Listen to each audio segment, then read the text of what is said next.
আসসালামু আলাইকুম ওরহমতুল্লাহি ওবারকাতু। আশা করি আপনারা সবাই আল্লাহ তাআলার অশেষ রহমত ও দয়ায় ভালো আছেন, সুস্থ আছেন।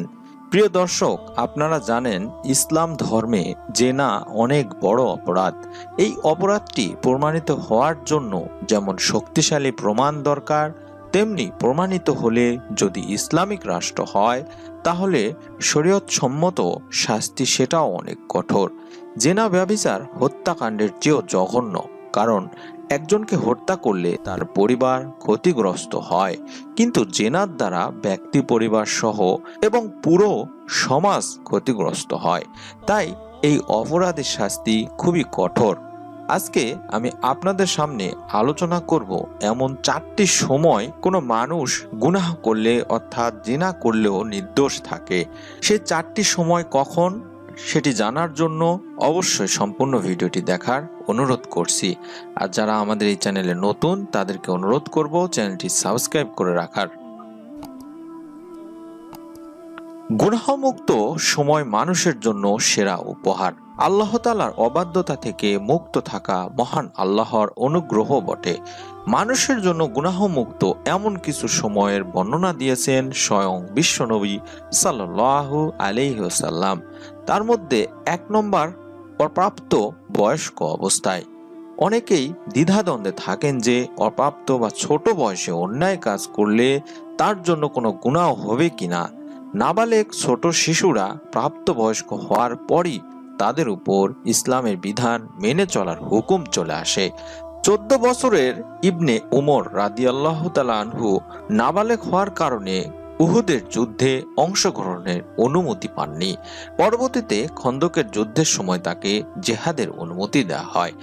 2 নম্বর, ঘুমের সময়। ঘুমে থাকা অবস্থায় মানুষের কোনো গুনাহ হয় না। রাসূলুল্লাহ সাল্লাল্লাহু আলাইহি ওয়াসাল্লাম হাদিসে পাকে ঘুমে থাকা ব্যক্তির গুনাহ হয় না মর্মে অনেক হাদিস বর্ণনা করেছেন। 3 নম্বর, পাগল হয়ে গেলে। যদি কোনো ব্যক্তি পাগল হয় কিংবা মস্তিষ্ক বিকৃতি ঘটে তখন ওই ব্যক্তির অন্যায়মূলক কোনো কাজেও গুনাহ হয় না। প্রিয় নবী সাল্লাল্লাহু আলাইহি সাল্লামের হাদিসে তা প্রমাণিত। এবং 4 নম্বর, অজ্ঞান হয়ে গেলে। কোনো কারণে যদি কেউ বেহুশ হয়ে যায় তার হুঁশ ফিরে আসা পর্যন্ত অন্যায় কাজেও গুনাহ হবে না বলে হাদিসের এক বর্ণনায় উঠে এসেছে। উল্লেখিত বিষয়গুলোর প্রমাণে প্রিয় নবী সাল্লাল্লাহু আলাইহি ওয়াসাল্লাম থেকে অনেক হাদিস বর্ণিত হয়েছে। তার মধ্যে আমি কিছু হাদিসের রেফারেন্স সহ আপনাদের সামনে তুলে ধরছি। 1 নম্বর হাদিসটি হযরত আয়েশা রাদিয়াল্লাহু তাআলা আনহা বর্ণনা করেন।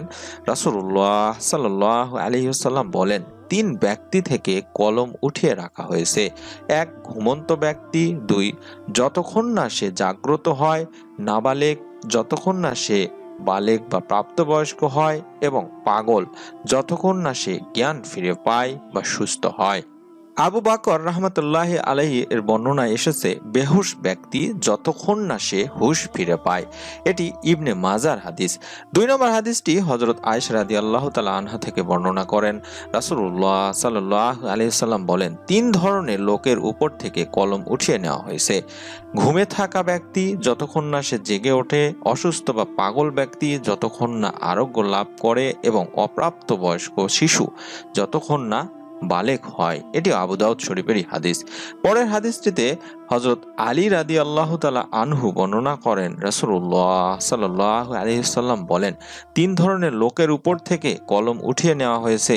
1, ঘুমন্ত ব্যক্তি যতক্ষণ না সে জেগে ওঠে। 2, নাবালেগ যতক্ষণ না তার বীর্যপাত হয়।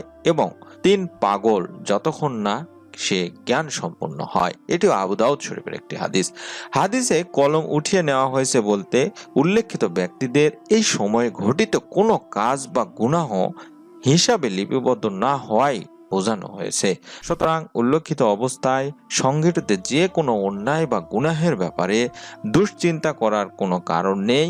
এই অবস্থার সম্মুখীন নারী পুরুষ থাকবে গুনাহমুক্ত।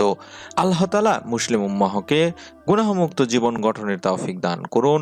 উল্লেখিত অবচেতন মস্তিষ্ক বিকৃতি বেহুশ হওয়া থেকে হেফাজত করুন। আমিন। সকলে ভালো থাকুন, সুস্থ থাকুন। ভিডিওটি কেমন লাগলো তা অবশ্যই কমেন্ট করে জানাবেন এবং এই ভিডিওটিতে একটি লাইক আপনাদের কাছ থেকে আশা করছি। আর যারা ইসলামিক ভিডিওগুলো দেখেন তাদের কাছে অনুরোধ করব অবশ্যই ইসলামিক সমস্ত চ্যানেলগুলি সাবস্ক্রাইব করা।